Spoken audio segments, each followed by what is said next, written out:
4. The crisis of 1857. When Marx and Engels withdrew from the public squabbles of the exiles in the autumn of 1850, they had declared, "A new revolution will be made possible only as the result of a new crisis, but it is just as certain as is the coming of the crisis itself."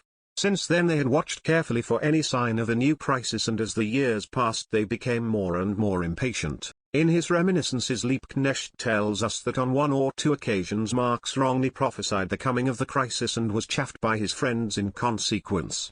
And when the crisis finally came in 1857, Marx did in fact tell Wilhelm Wolff through Engels that he would prove that in the normal course of things the crisis should have arrived 2 years earlier. The crisis began in the United States, and it made a personal announcement of its arrival to Marx through the instrumentality of the New York Tribune, which immediately put him on half pay. This blow was a hard one because the old privations, even worse ones in fact, had since put in an appearance in the new home. In Grafton Terrace Marx was no longer able to live from hand to mouth as in Dean Street.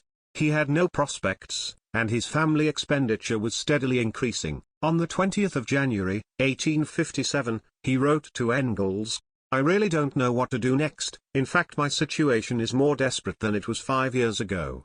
This letter came like a bolt from the blue for Engels, who immediately hurried to assist his friend, but complained that he had not been told about the situation earlier. He had, it appeared, just bought himself a horse for which his father had given him the money as a Christmas present. "I find it really too bad that I should be keeping a horse whilst you and your family are in such trouble in London."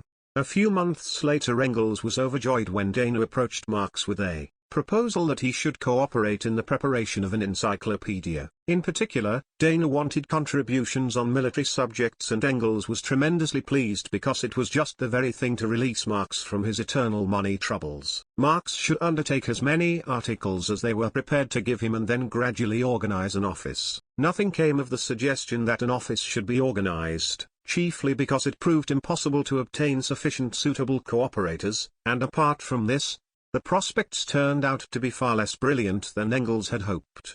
Because the rate of payment did not amount even to a penny a line, and although much of the work was really no more than padding, Engels was much too conscientious to churn it out easily. To judge from their correspondence about the work, the derogatory judgment which Engels later passed on the articles, some written by him and some by Marx, was not justified by any means.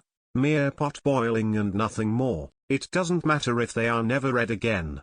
Gradually this work also came to an end, and it would appear in fact that the regular cooperation of the two friends in the preparation of the encyclopedia never got beyond the letter C. From the very beginning their work was greatly hampered by the fact that in the summer of 1857 Engels developed glandular trouble and had to live at the seaside for a long time. Marx's own situation was depressing enough. His liver trouble recurred so violently that he was able to do only the very minimum of the work which was necessary, and even that with tremendous difficulty. In July his wife was delivered of a stillborn child under circumstances which left a terrible impression on Marx and made the memory of the misfortune very painful. "You must have been hard hit when you write like that," the alarmed Engels wrote in reply, but Marx declared that it was better to postpone any discussion until they should meet, for he was unable to write about such things. However, all personal troubles were forgotten when the crisis came to England in the autumn and then spread rapidly to the continent. Writing to Engels on the 13th of November, Marx declared,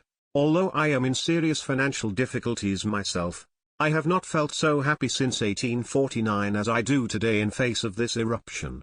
In his reply the next day Engels feared only that things might develop too quickly. "I think it would be better that the crisis improve until it assumes a chronic character, before any second and decisive blow follows. Chronic pressure is necessary for a while in order to warm up the people. The proletariat would then fight better and with a better knowledge of the situation and more unison. Just as a cavalry attack has greater elan if the horses must first trot 500 paces before coming within charging distance of the enemy. I shouldn't like anything to happen too soon, before the whole of Europe is completely involved, for then the struggle afterwards would be more severe, more tedious and more fluctuating. May or June would be almost too early. The masses must have become damned lethargic after the long period of prosperity. By the way, I feel just as you do. Once the swindle collapsed in New York, I no longer had any peace in Jersey, and I now feel in splendid form in this general collapse. The bourgeois mud of the past few years had stuck to me to a certain extent after all, but now it will be washed off and I shall feel a new man. The crisis will do my health as much good as a seaside holiday, I can feel that already. In 1848 we thought our time was coming, and in a certain sense it did, but this time it is really coming and everything is at stake. Engels was wrong, of course, for everything was by no means at stake. In its own way the crisis did have revolutionary effects, but they were not the ones expected by the two friends. They certainly did not spend their time spinning utopian and optimistic hopes, but in carefully studying the course of the crisis from day to day. And on the 18th of December Marx wrote, "I am doing a tremendous amount of work, mostly until 4 in the morning. My work is a double one, the drawing up of the fundamental principles of political economy. It is absolutely necessary for the general public to probe the matter to the bottom. And I must get the incubus off my chest, and 2. The present crisis. Apart from my articles for the Tribune I am doing no more than keeping a record, but that takes up a considerable amount of my time. I think that somewhere about next spring you and I should do a pamphlet together on the affair as a sort of reminder to the German public that we are still alive and still the same." Nothing came of this proposal because the crisis did not in fact stir up the masses, but at least this gave Marx sufficient leisure to carry out the theoretical part of his plan. 10 days previously Frau Marx had written to the dying Konrad Schramm in Jersey, "We feel the effects of the American crisis in our own pockets since Karl writes only 1 article a week instead of 2 for the Tribune, which has got rid of all its European correspondents except Bayard Taylor and Karl, but you can imagine how cheerful the Moor is. His working capacity and facility have returned together with a freshness and light-heartedness which he has not known for years, not since our great sorrow when we lost our little boy, a loss which will always make my heart sad. During the day Karl works for our daily bread and at night he works in order to finish his book on political economy. Now that such a book has become so necessary surely we shall be able to find some miserable publisher for it."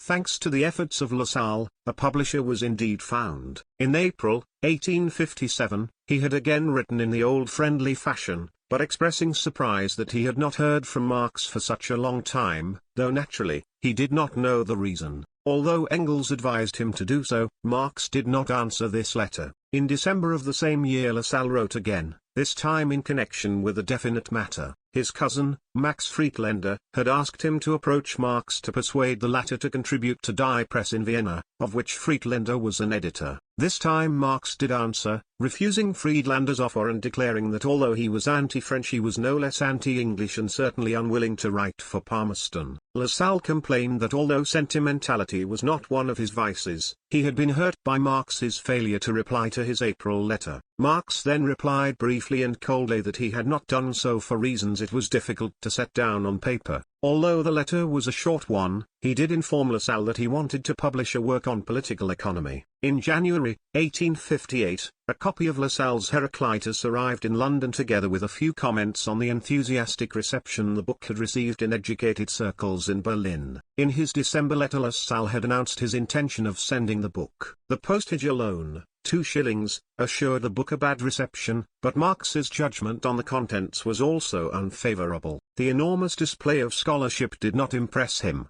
and he observed that it was easy enough to pile quotation on quotation if one had time and money enough and could have all the necessary books sent into the house from the Bonn University Library. Lassalle gave himself airs in all this philosophical tinsel like a fellow wearing an elegant suit for the first time. Marx's judgment was unfair to Lassalle's real scholarship, but his attitude can be explained by the fact that he disliked the book for the same reason that the professorial luminaries liked it. Namely, the display of so much old-fashioned wisdom in a young man who had the reputation of being a great revolutionary. In any case, the greater part of the book had been written more than 10 years before it was published. Lassalle had still not realized that something serious was wrong from Marx's brief and cold reply to his complaining letter, and he misunderstood, obviously honestly. Though Marx suspected that it was deliberate, the indication that a personal discussion was necessary between them and assumed that Marx had 1 or 2 things of no immediate and urgent importance to tell him when opportunity arose. He wrote again in February, 1858, without revealing the least embarrassment and describing drastically the gushing ecstasy of the bourgeoisie in Berlin at the marriage of the Crown Prince of Prussia with an English princess. At the same time he offered Marx his services with a view to securing a publisher for the latter's work on political economy. Marx accepted his offer of assistance, and by the end of March Lassalle had already drawn up the contract with his own publisher, Franz, and had secured even better conditions than Marx had asked. The latter wanted the work to appear in parts and was quite willing to waive any question of payment for the first parts, but Lassalle secured a payment of 3 Friedrichsdor per printer's sheet. Although the normal professorial honorarium was only 2 Friedrichsdor per printer's sheet, however, the publisher reserved the right to discontinue publication should the first parts not sell satisfactorily. It was a good 9 months before Marx was finished with the first bundle of manuscript because recurring attacks of liver trouble and further domestic worries hindered the work. At Christmas, 1858, things looked blacker and more hopeless than ever before in the Marx household. On the 21st of January, 1859, the unfortunate manuscript was finished, but there was not a farthing in the house to pay for postage and the registration fee. I don't suppose anyone has ever written about money and suffered such a lack of it himself. Most of the authors who have written on the subject maintain the best of relations to the object of their investigations. As Marx wrote to Engels requesting the latter to send him enough money for the postage,